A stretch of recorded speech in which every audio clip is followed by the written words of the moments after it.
Imagine yourself walking through the foggy streets of medieval Europe, where fear is not an occasional visitor, but a constant shadow following every whisper, every look, every misfortune.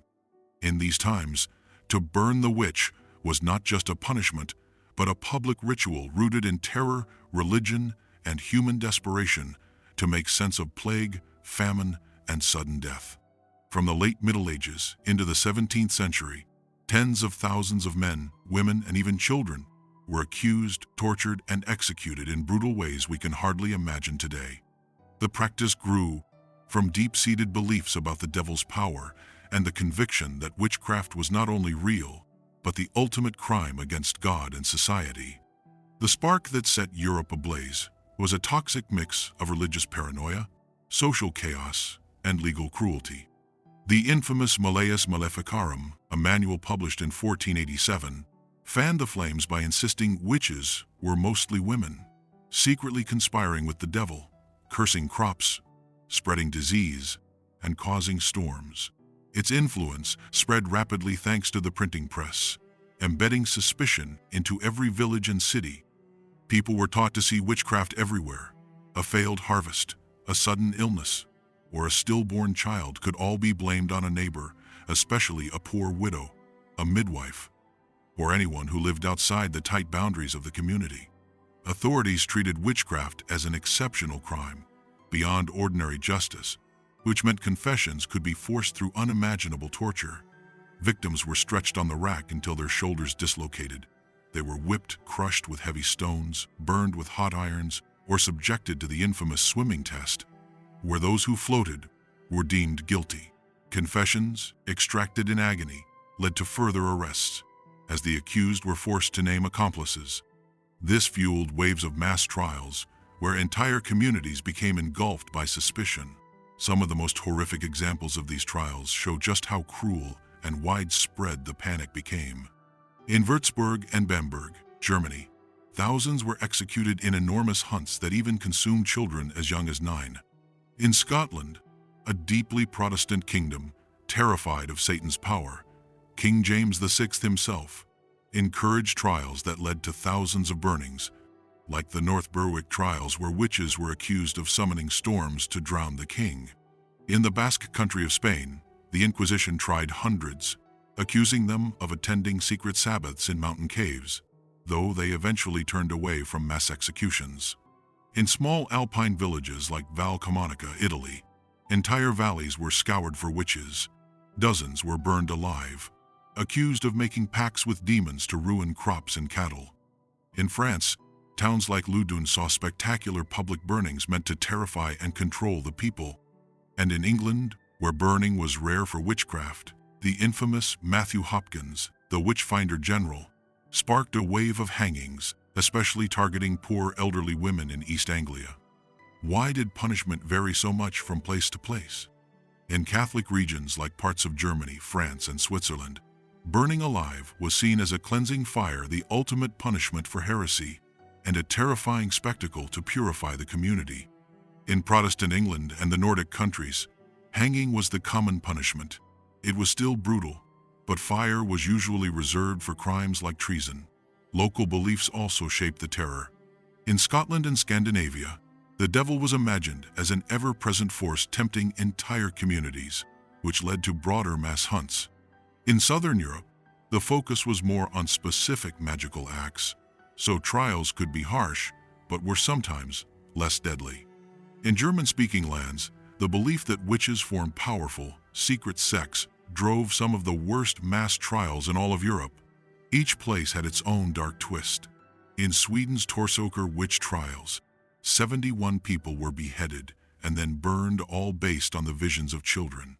In Salzburg, Austria, dozens of children known as the Zauberbuben were burned alive after being accused of witchcraft and sodomy.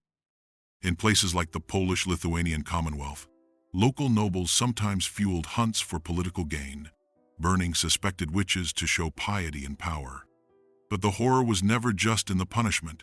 It was in the paranoia that made families betray each other. Children testify against parents, and entire villages watch neighbors burn without daring to speak. The cries of the condemned, the smell of burning flesh, the fear that any wrong word could bring the same fate. This was the reality of the witch hunts.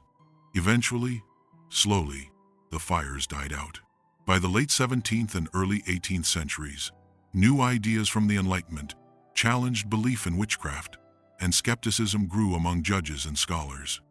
The last known execution for witchcraft in Europe happened in the 18th century, and the fear that had consumed entire nations faded into history. Yet the scars remain. Scholars estimate between 40,000 and 60,000 people were killed, though the real number may be higher. Most were women, often poor, often healers, or simply outsiders. Their deaths were not accidents of history, but deliberate acts driven by fear, faith, and human cruelty. And when you look deeper, you see something chillingly familiar: the desperate need to find someone to blame in times of crisis, the power of rumor and panic, and the dark places the human mind can go when fear is stronger than reason. This is the full, detailed story of the European witch burnings. From scattered accusations to continent-wide terror, from whispered rumors to roaring fires, shaped by faith, fear, law, and the darkest parts of human nature. Yet behind the numbers and public executions were real, living people whose stories were quietly erased. Among the accused were village healers who offered herbs for childbirth, midwives blamed when babies were stillborn, and elderly women who lived alone on the edge of town, women who had little power and whose very independence made them suspicious. The whispered prayers they offered, the charms they carried, or the simple fact that they survived disease when others perished, all could turn neighbors into accusers overnight.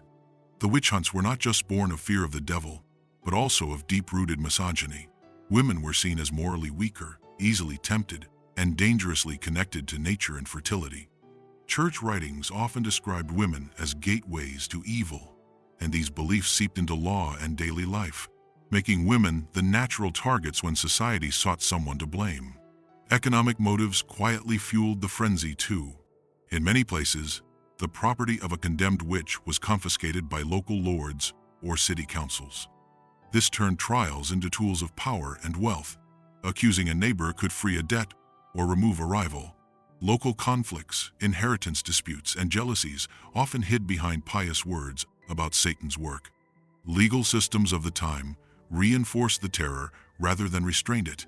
Special courts for witchcraft operated outside normal legal protections, relying heavily on torture and forced confessions. In some places, simply being named by another accused witch was enough to face arrest. The cycle of accusation and torture spread like wildfire, consuming whole families and towns. Amidst this darkness, there were voices who doubted and resisted. Some judges refused to convict on testimony alone. Some priests spoke out against torture. A few scholars wrote that witchcraft accusations were built on rumor rather than proof. Their courage often cost them dearly, but over time these seeds of doubt grew into the broader skepticism of the Enlightenment. The legacy of the witch hunts did not end when the last fire burned out. The fear and hatred that drove them left a mark on European culture, appearing in literature, folklore, and later, in the feminist reclaiming of the figure of the witch as a symbol of persecuted women. Even today, the history of witch burnings is a stark reminder of how easily fear, faith, and power can combine to justify cruelty, and how fragile reason can be when panic spreads. When we remember the European witch burnings, it is not just about distant superstition. It is about the human impulse to blame, punish, and destroy what we do not understand, an impulse that, in different forms, still echoes through history and into our present.